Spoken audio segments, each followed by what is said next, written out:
aportes teóricos, ¿no es cierto?, desde el paradigma psicoanalítico. Y Arminda Berasturi es una de las que más ha trabajado desde hace mucho tiempo, una teoría ya bastante trabajada por todos los especialistas, que tiene más que nada un valor diagnóstico importante para todo lo que es adolescencia. Y básicamente lo que nosotros vamos a ver que cuáles son los aportes y el grado de profundización que ella hace de este análisis de lo fenomenológico respecto de los duelos en la adolescencia. Nosotros habíamos visto ya en clases anteriores, ¿no es cierto?, que de distintos autores cuál es el concepto de duelo en la adolescencia. Y básicamente hemos centrado en la idea de que es un proceso psíquico con connotaciones conscientes e inconscientes, ¿no? Revisen todo lo que sea definición de duelo de la clase pasada. Vamos a detenernos ahora en ver cuáles son los momentos de ese proceso. O sea, todo proceso implica etapas o momentos. Esas etapas y momentos son secuenciados, tienen un orden, ese orden no se altera porque es un proceso,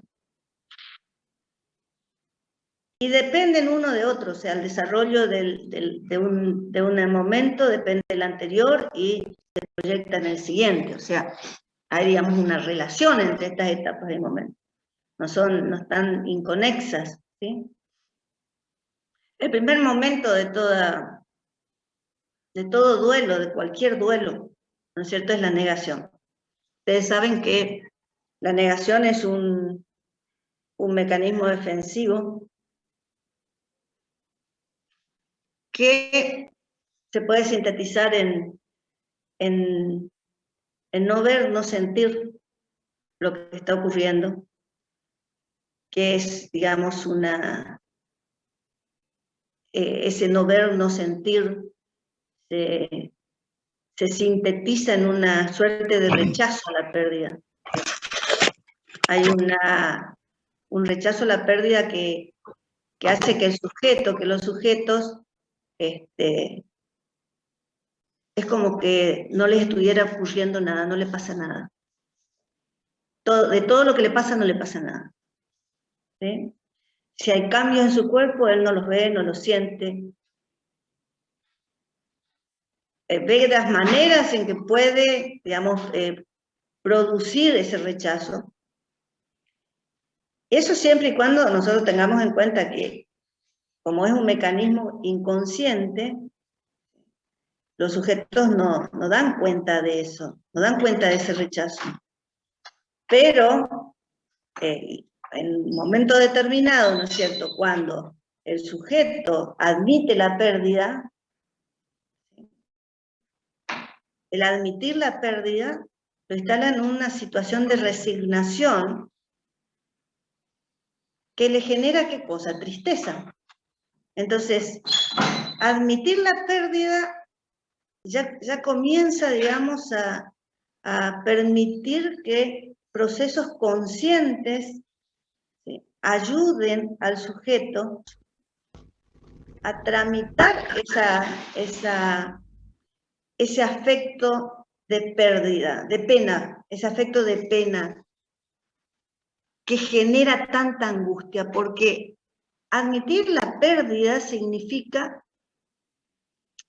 admitir lo irreversible de ese hecho y admitir que eso que perdí es irrecuperable, no lo voy a tener nunca más. Entonces, resignarse es como instalarse en un estado de dolor, ¿sí? Pero, a diferencia del primer momento, de la negación, los sujetos se hacen cargo de la pérdida. Por más angustia, por más pena, ¿sí?, pero se hace cargo de la pena. Ahora, cuando nosotros aceptamos la pérdida, lo que se produce es un desapego del objeto que hemos perdido. Cuando yo hablo de desapego, hablo de que acepto alejarme de ese objeto, que acepto no tenerlo más. Por lo tanto, la aceptación implica poder vivir sin ese objeto. Hay una diferencia. Hay una diferencia que podemos observar, a ver si ustedes lo pueden observar, entre la resignación y la aceptación. En la resignación es tanto el dolor que yo tengo por la pérdida que es como que aún estoy aferrada a ese objeto. Como que no puedo abandonarlo, dejarlo ir. En cambio, el desapego significa que yo puedo vivir sin ese objeto. Ahora, ya en el primer eje nosotros decíamos que este proceso de crecimiento implicaba pérdida y adquisiciones. Por lo tanto, si yo acepto la pérdida del objeto, si yo puedo renunciar a tener un vínculo con ese objeto, si yo puedo vivir sin ese objeto, evidentemente para poder avanzar en el proceso de desarrollo, los adolescentes tienen que apegarse a nuevos objetos, es decir, tienen que construir vínculos nuevos, ¿sí? Construir vínculos nuevos con objetos nuevos. ¿Sí? Nosotros veíamos en clases anteriores, ¿no es cierto?, cuando hablábamos de, por ejemplo, de pérdidas sobre el cuerpo, de aspectos del cuerpo infantil, nosotros veíamos cómo lo que el sujeto pierde aspectos del cuerpo infantil y conserva otros aspectos. ¿Sí? Nosotros veíamos en la clase pasada cómo era importante esta cuestión también de no perder la totalidad. Entonces, adquiere aspectos del cuerpo del adulto, decíamos, con la pubertad, ¿recuerdan? Ese aspecto nuevo es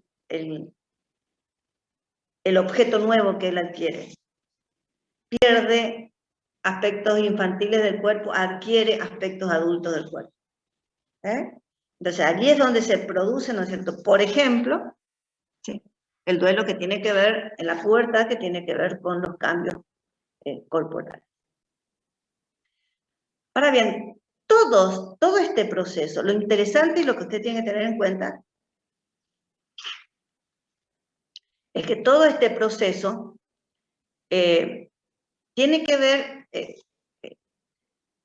nosotros podemos identificar conductas en los adolescentes que nos remiten a determinadas etapas de esos duelos. Y hay determinadas conductas, puedo decir, este sujeto está realizando una negación de tal cosa. Está realizando una negación de la pérdida de aspecto de su cuerpo infantil. Este sujeto está transitando el momento de resignación, por eso es la tristeza, el llanto permanente, la angustia inmanejable, etcétera, etcétera.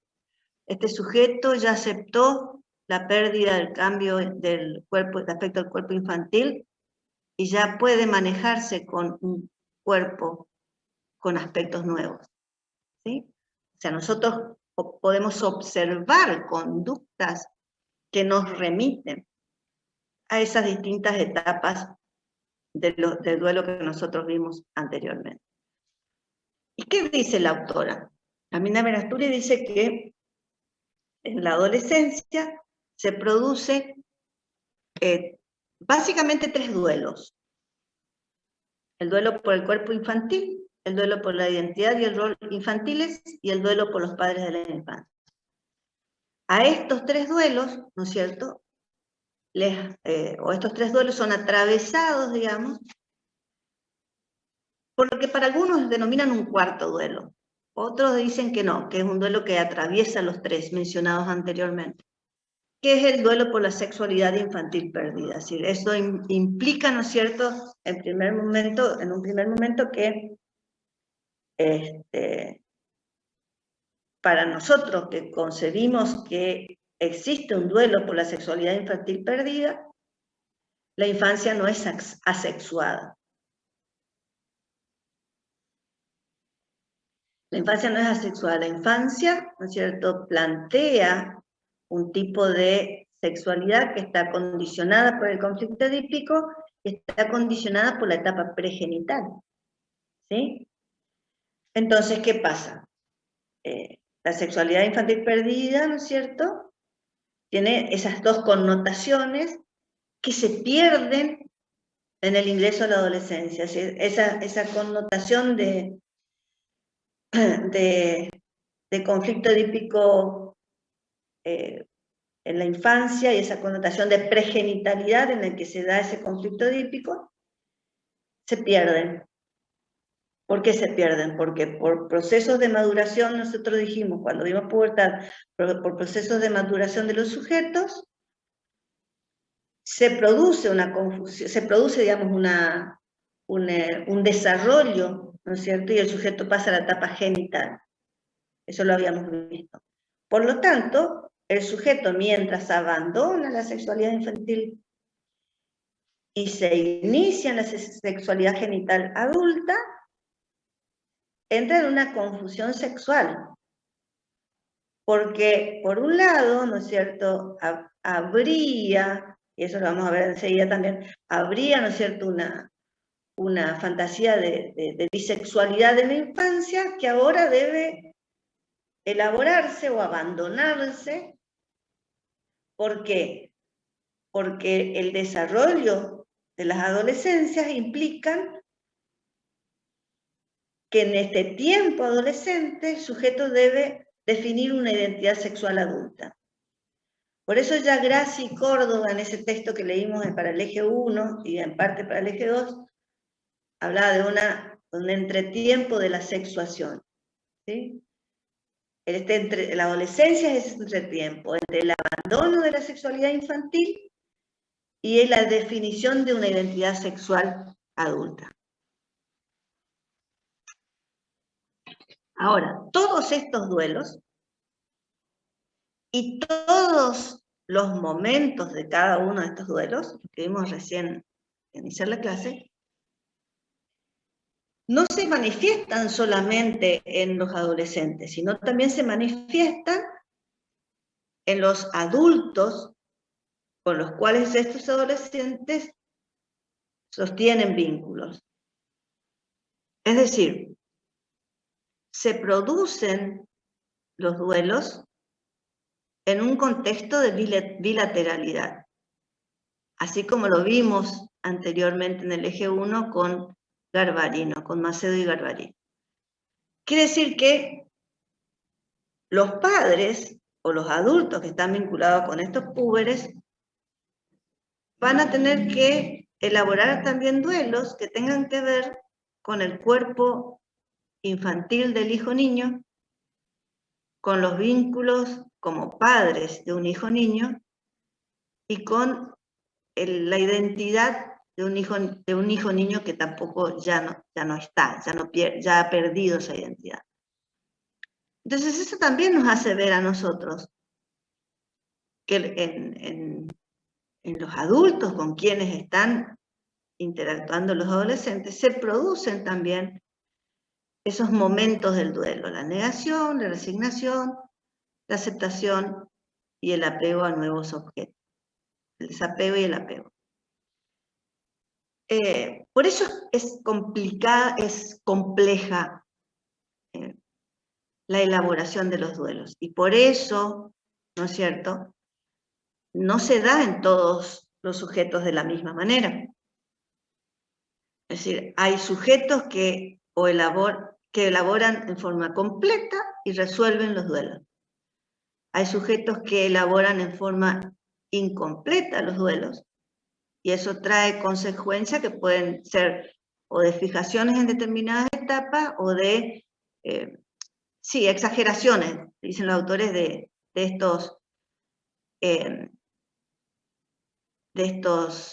estas pérdidas o de estos apegos y desapegos, ¿no? Y hay sujetos que no elaboran los duelos y que la consecuencia de esa no elaboración pueden ser conductas psicopáticas. Pueden ser si realmente no se elaboran y se convierten en fijaciones, ¿sí? Pero tengamos en cuenta que los tiempos, toda esta cuestión, nosotros habíamos dicho, implica una variable que es temporalidad, temporal. Fíjense que ya acá, ¿no es cierto?, en el segundo párrafo nosotros tenemos una cuestión que tiene que ver con la temporalidad. Todo es ubicado discursivamente en el tiempo, ¿sí? El adolescente dice, cuando yo era chico vos me tratabas diferente, le dice a los padres. Ese discurso está implicando una temporalidad. Cuando yo era chico vos me tratabas diferente, ¿sí? O cuando el adolescente dice, no me imagino cómo voy a ser mañana. O cuando el adolescente dice, me siento raro con este cuerpo. No sé qué hacer. Este cuerpo no es el mismo al que yo tenía. No me gusta el cuerpo que tengo. No me gusta cómo está la forma que está tomando, la nota que está teniendo, ¿sí? Entonces hay una cuestión temporal que, ¿por qué? Porque es un proceso, porque es una construcción. La adolescencia es un proceso de transformación y construcción. Venimos diciendo eso desde el primer día de clase. Entonces, los tiempos siempre van a ser diferentes. Los modos de resolución siempre van a ser diferentes. Va a haber sujetos que frente a determinadas pérdidas, el momento de negación va a ser muy rápido. Y va a haber otros que van a estar en el momento de negación mucho tiempo.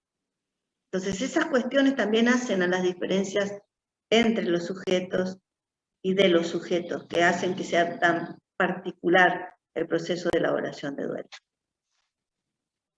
Entonces vamos a ver qué pasa con estos duelos. Nosotros habíamos dicho ya varias veces, ¿no es cierto?, que el duelo por el cuerpo infantil perdido no es una pérdida total del cuerpo, sino que son aspectos del cuerpo del niño y que son, esas pérdidas son anunciadas, ¿sí?, y son irreversibles a partir de qué cuestiones, a partir de la aparición de la menstruación y del semen, ¿sí?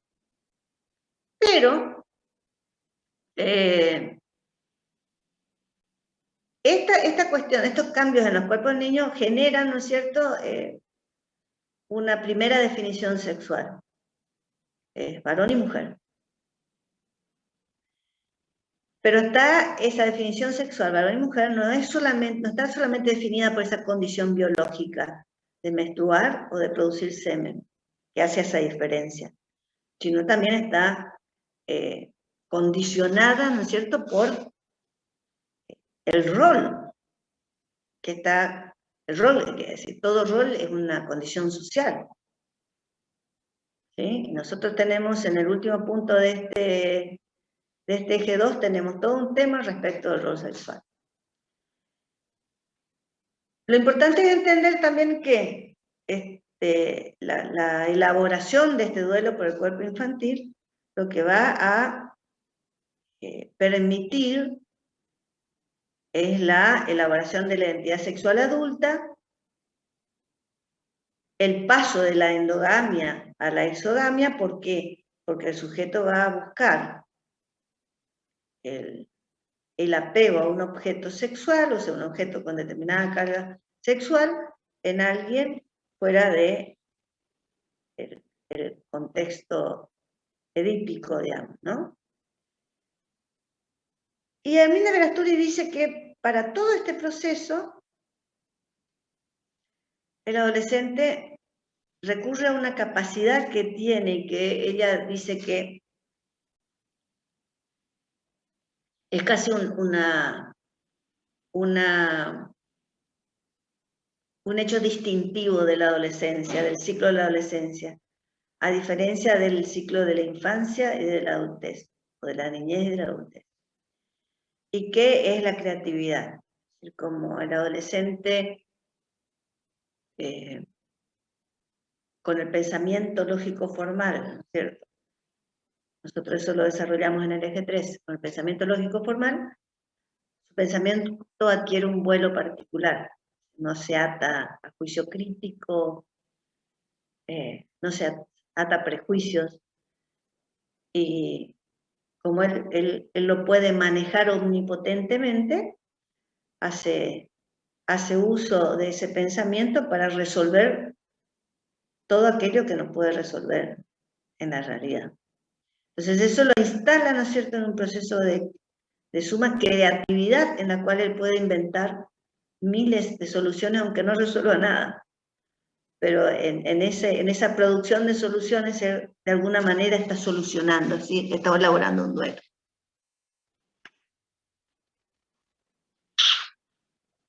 Hay una problemática vinculada con el cuerpo que nos remite a ese duelo que atraviesa los 3 duelos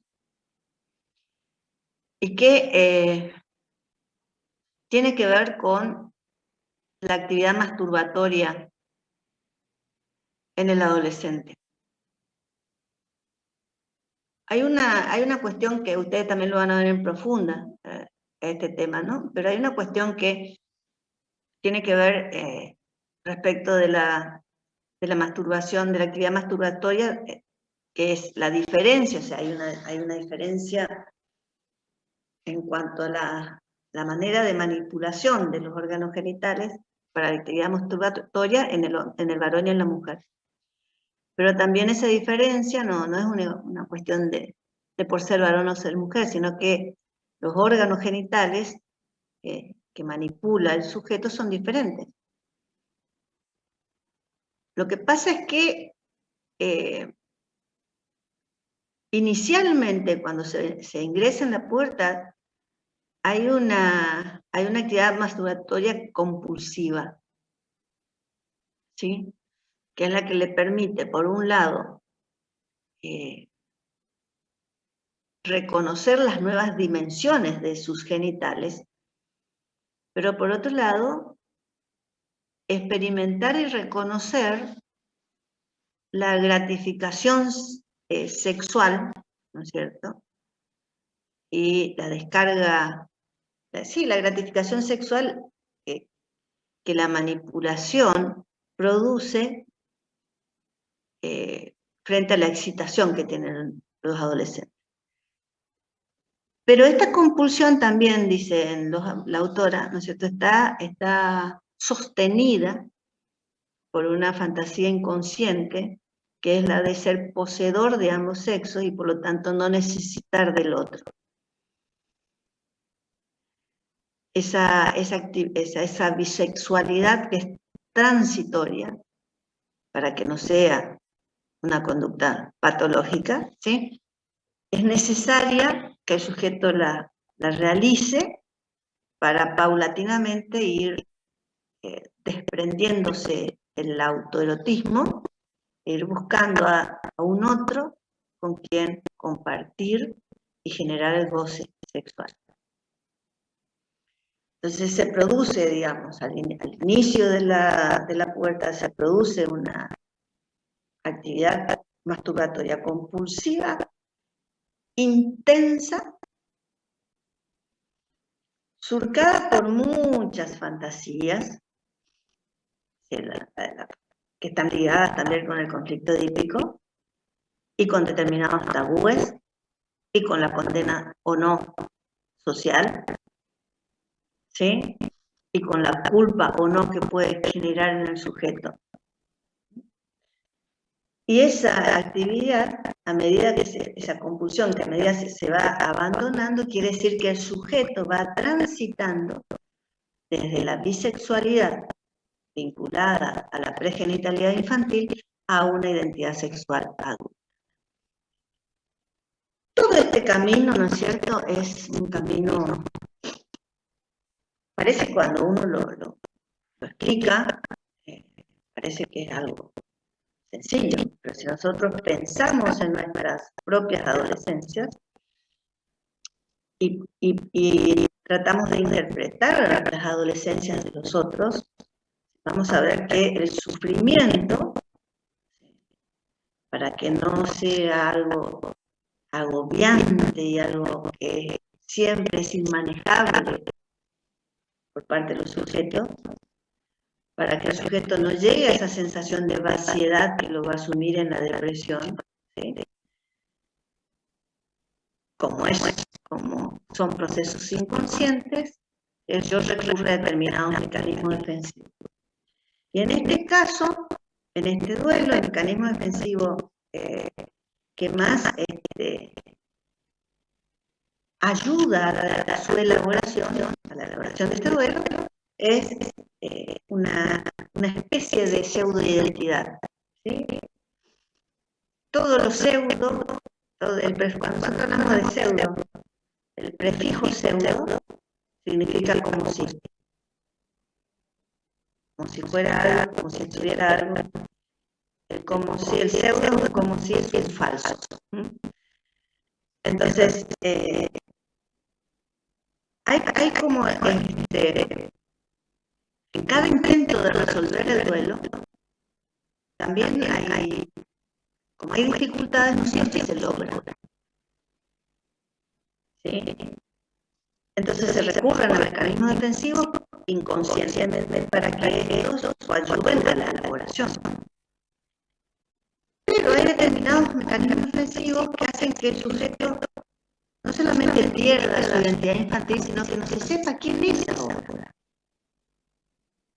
Ni él sabe quién es, por lo tanto tampoco nosotros de afuera podemos ver quién es. Podemos entender siempre quién es. ¿Sí? Entonces, el operar, el actuar como si fuera alguien reconocido, conocido, ayuda a que el sujeto resuelva esa fragmentación, ¿no es cierto?, que le produce haber perdido el cuerpo infantil. Porque él llegó a la adolescencia con un cuerpo articulado. Y los cambios puberales hicieron que ese cuerpo se desestructure y que ahora tenga que reestructurarse. Entonces, esa estructuración y la reestructuración se produce en la cuestión de la despersonalización. Ya no puede actuar como un niño. Aún en un adulto, entonces hacemos como si yo fuera un adulto, como si yo fuera alguien exitoso, como si yo fuera alguien seguro, como si yo fuera el mejor de todos, o como si fuera el peor de todos. Bien. Estos duelos se producen simultáneamente, aunque hay predominio. Propia consulta. ¿Dejó de compartir pantalla o no aparece? No, yo compartiendo pantalla. Ah, bien. Gracias. No sé si hacía alguien más problema o estamos bien. No, parece que a mí no, pero voy a buscar la forma. Perdón.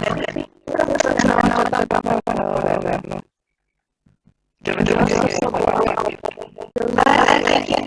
¿Hay que ver? Sí, pero Bien, porque tú también la tengo habilitado, compartiendo pantalla, entonces los que no ven tienen que revisarse el dispositivo para ver lo que está pasando. a lo mejor alguien puede intentar por internet. No, ya está relacionado, gracias. Disculpen. No, bien, porque así coordinamos de si hay un problema general o si hay un problema. Estaba diciendo que como el ciclo de la adolescencia es extenso, cronológicamente extenso, es un lapso prolongado de la infancia y la adolescencia, ¿no? Entonces, los procesos de duelo se van viendo por el límite de ellos en función de la pérdida que anteceden. Es decir, el duelo por el cuerpo está perdido ya va a predominar en la pérdida, es decir, la primera etapa de la adolescencia, pero va donde van a aprender en los momentos en que vienen nosotros, por ejemplo, de identidad y el rol infantil. ¿Sí? Entonces, para haber dos niños diferentes, se dan las pérdidas en todo el efecto del proceso adolescencial. Y aunque esto que yo estoy dando no es aleatorio, es decir, eso por lo que no por que esta vuestra enfermera, pero les decía que una vez que después, cuando empieza el duelo de la identidad, hay un momento en que empieza y que termina el otro. No sé si me explico. O sea, hay una coexistencia, pero con predominios diferentes. Esa sería la expresión correcta.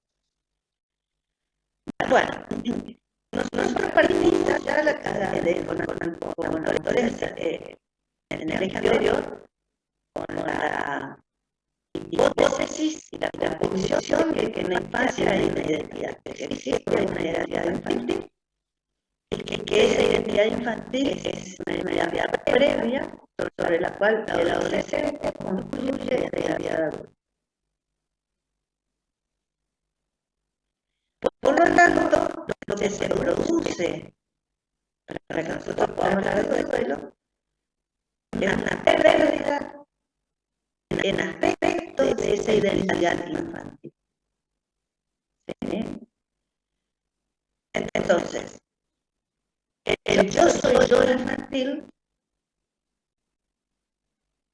sobre pérdidas necesarias para que el sujeto pueda reconstruir un yo que tenga que ver con una identidad adulta.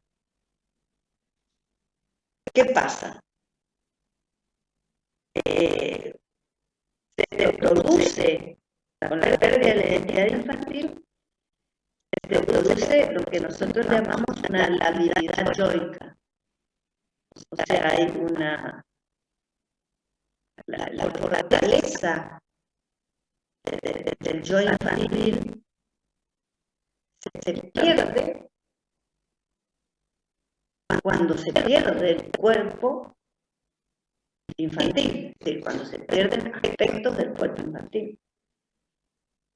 Si nosotros hablamos de un yo corporal, eso ya lo hablamos con autores en la clase pasada, ese yo corporal se pierde.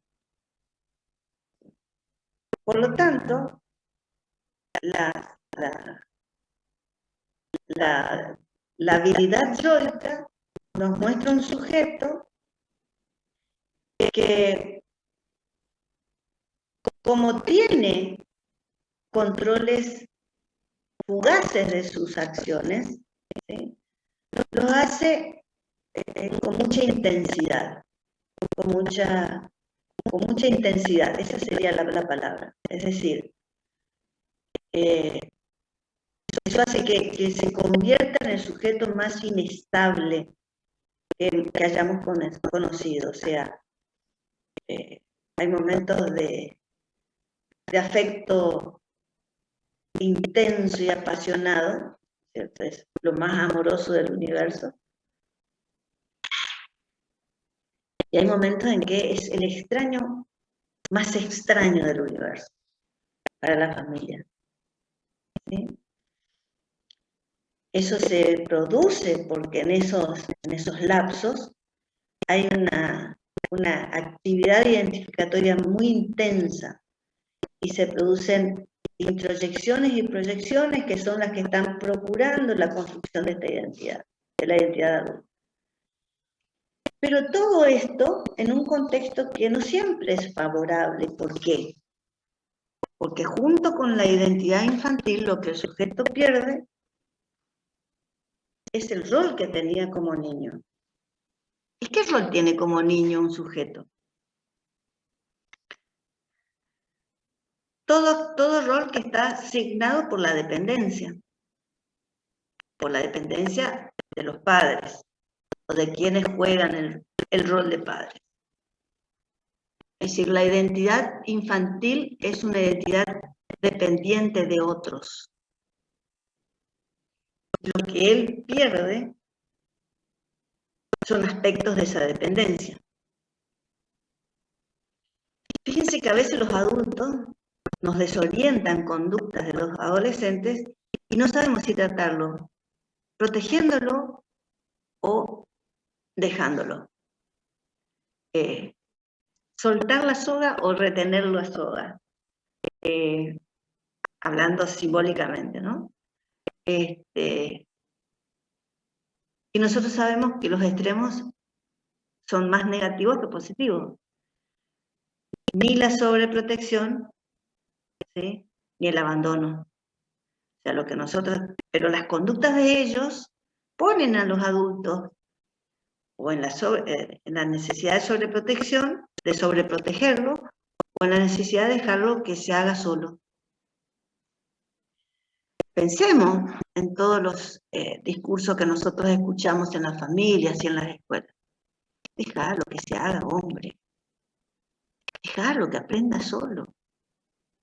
Dejarlo que se golpee, así crece. O, pobrecito. ¿Sí? Todavía es muy chiquito para determinadas cosas. Todavía necesita que nosotros le empujemos un poquito. ¿Sí? Esos son los discursos que nosotros escuchamos, que nosotros decimos, frente a esta cosa inestable que él nos muestra. O sea, hay momentos que nos parece el ser más frágil del planeta que se va a desintegrar si nosotros no hacemos algo, o el sujeto más avesado en la vida que arranca con todo sin nosotros. Y como en determinado momento no hay puntos medios, que nosotros por allí también tenemos que ayudarlo a buscar esos puntos medios, ¿sí? Oscila entre esas dos cuestiones. Entonces, el adolescente, una de las herramientas que tiene el adolescente para poder tolerar estas vivencias inestables o de inestabilidad es disociar aquellas cuestiones que nosotros le pedimos que sean. O sea, la independencia en este mundo adulto significa que tenemos que ser responsables, ¿no? El adolescente no lo puede hacer, ya lo comentamos anteriormente. Entonces, lo que el adolescente hace es disociar. Y todo lo que es responsabilidad que él no puede manejar y que él la vincula con el mundo adulto, ¿sí? La pone en el grupo de adultos, en el padre, en la familia, en la escuela, en los docentes, en los grupos de adultos con los cuales se relaciona. Y todo lo que tenga que ver con atributos que él puede manejar, por ejemplo, la alegría de vivir, los proyectos, las idealizaciones, la fortaleza, las resistencias, ¿sí? La pone en el grupo. Entonces, de esa manera él puede manejar las dos cosas que juntas en él no las puede hacer. Y no las puede hacer justamente porque él está reestructurando, ¿sí? Una identidad porque perdió la identidad infantil. Está reestructurando vínculos porque perdió vínculos infantiles. ¿Sí? Fíjense lo que dijimos en clases anteriores, cuando nosotros también decimos, sos grande para estar entre los niños y sos chico para estar entre los adultos. Eso nos remite, ¿no es cierto?, al tema de los roles. Duelo por los padres de la infancia. A ver.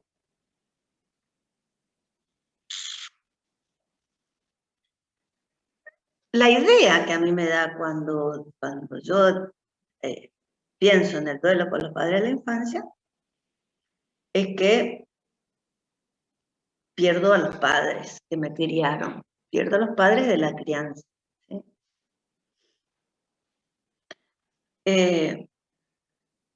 Los padres, en realidad lo que se pierde, ¿no es cierto?, son las maneras en las que las maneras de vincularnos con esos padres durante la infancia. ¿Por qué? Porque los vínculos que hemos construido en la infancia tienen la característica de ser vínculos de dependencia, por lo tanto, exige que lo miremos desde la bilateralidad. ¿Sí? Si el hijo adolescente pierde los vínculos infantiles con los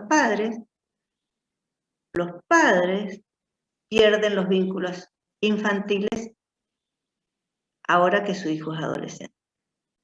Entonces, tiene que haber, o sea, lo que se produce es una separación externa desde el punto de vista de la interacción de los sujetos.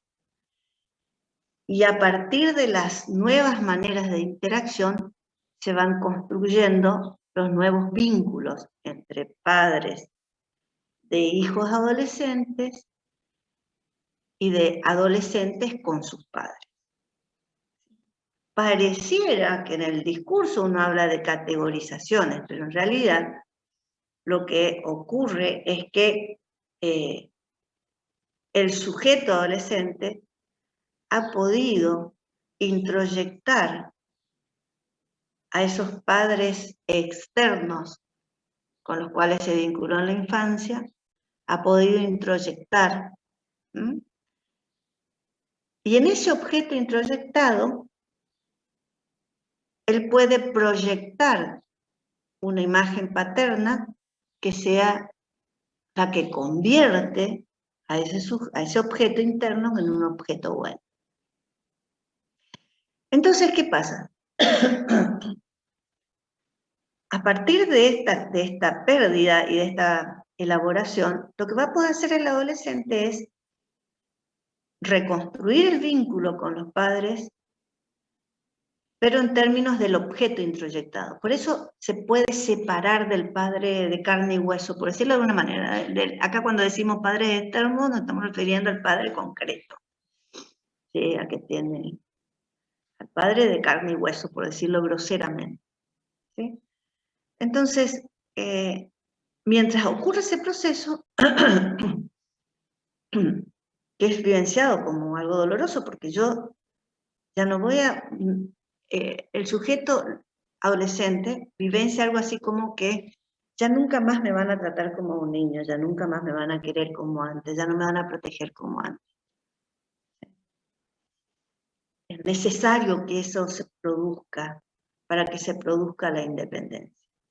¿Por qué? Porque si no va a haber una fijación en vínculos infantiles que van a hacer que el sujeto postergue por un tiempo o indefinidamente, y ahí se convierte en una conducta psicopática, la dependencia de los padres infantiles. O sea, no va a ser una dependencia del padre adulto, va a ser una dependencia del padre infantil, porque va a haber una demanda, ¿no es cierto?, de protección como si aún fuera un niño. ¿Sí? Bien. A ver.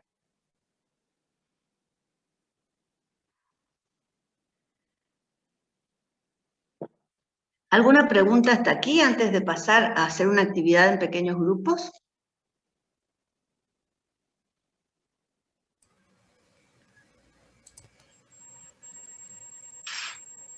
Profe, Sí. ¿será que podría explicar de nuevo la parte en la que habló de reconstruir los vínculos con esa introyección del objeto bueno? No me quedó claro esa parte. Acá en este duelo por los padres de la infancia. Sí, sí. Bueno, a ver, nosotros venimos diciendo desde los primeros días de clase que lo que nosotros consideramos desde los autores que vemos y la posición de la cátedra es que la relación padres-hijos tiene que ser una relación asimétrica, ¿sí? Para que sea una relación saludable, ¿no es cierto? Y que sea una relación que implique procesos progresivos, ¿sí? renovadores, que permitan la reconstrucción de la identidad de los adolescentes. Por lo tanto, esa relación asimétrica comienza a gestarse en la infancia, pero con una condición que es la de ser vínculos dependientes. Es decir, tenemos un niño, ¿sí?, que depende de sus padres. Ese vínculo de dependencia es necesario en la infancia. Eso ustedes lo tienen que haber visto sí o sí en Evolutiva 1, y lo que voy a explicar ahora también tienen que haberlo visto en general y en Evolutiva 1, pero para que recuerden, lo voy a decir de él. Esos padres conforman, ¿no es cierto?, el mundo externo del sujeto. Nuestra realidad, la realidad de los sujetos, se conforman por una estructura que está comprendida, o que involucra, mejor dicho, a objetos externos, objetos del mundo externo y objetos del mundo interno. Cuando yo pierdo los vínculos con los padres infantiles, cuando ingreso a la pubertad y pierdo los vínculos con los padres infantiles, yo conservo, acuérdense que no se pierde todo, que siempre conservamos algo para poder reestructurar, si no, no habría reestructuración posible. Yo conservo aspectos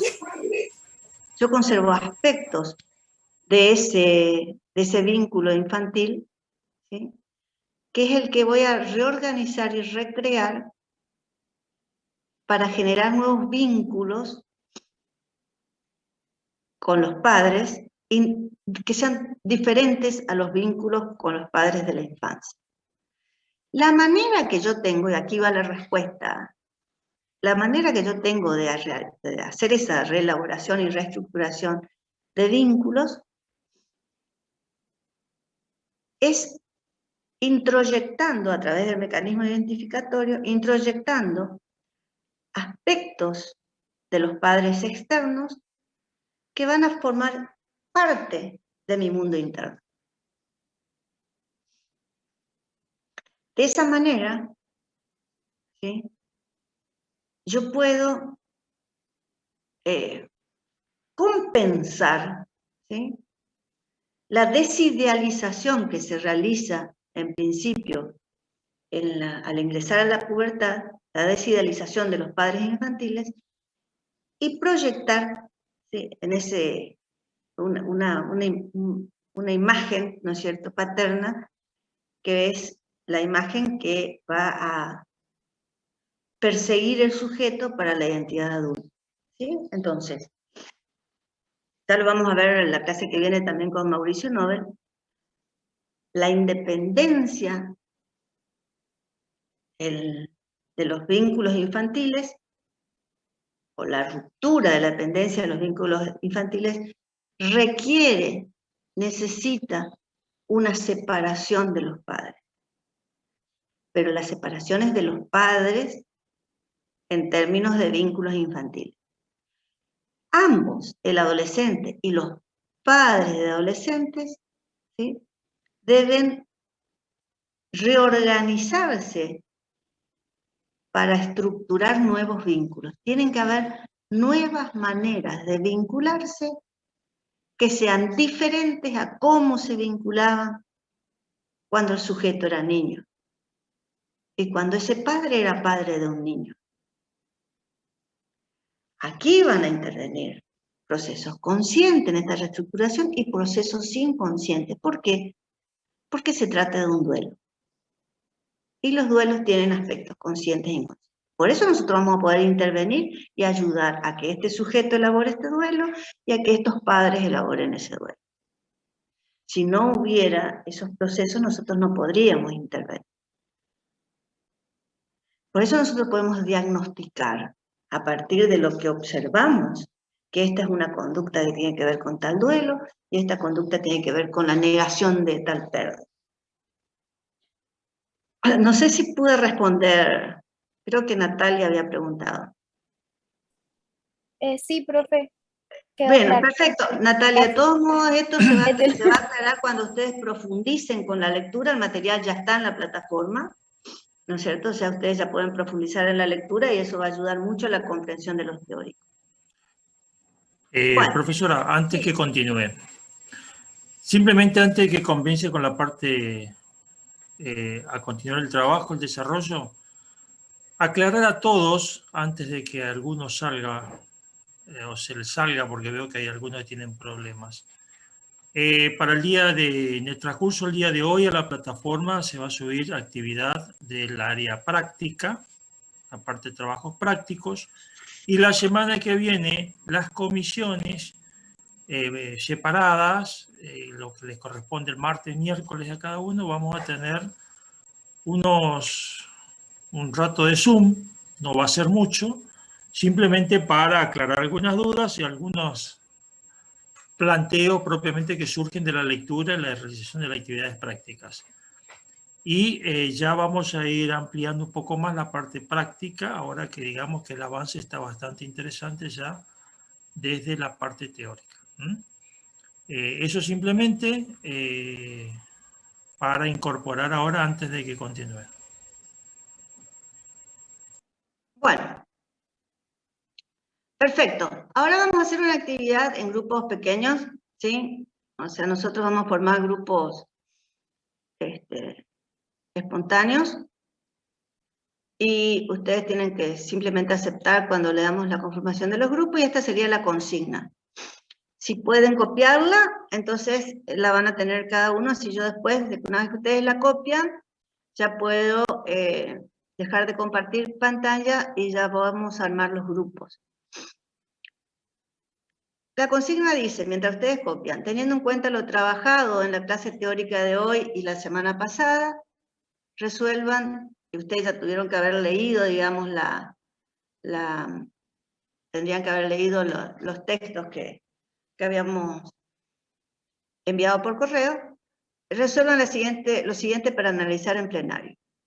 1, porque es necesario que padres e hijos elaboren duelos.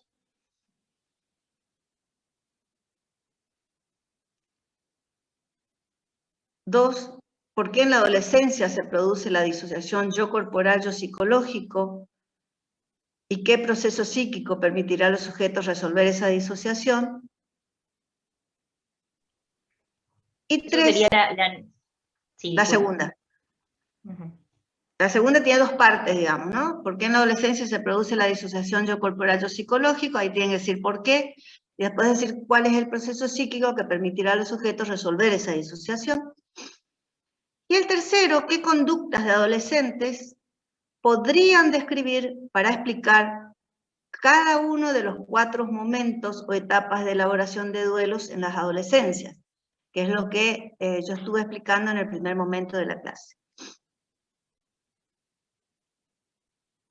¿Está? En la clase de la comisión A, el tiempo fue escaso, y como ahora estoy viendo que estamos con bastante margen de tiempo, en vez de 20 minutos vamos a dar 30 minutos para que ustedes resuelvan esto y trabajamos en plenario la media hora que resta, ¿sí? Entonces, vamos a trabajar, vamos a plantear, ¿no es cierto?, 30 minutos para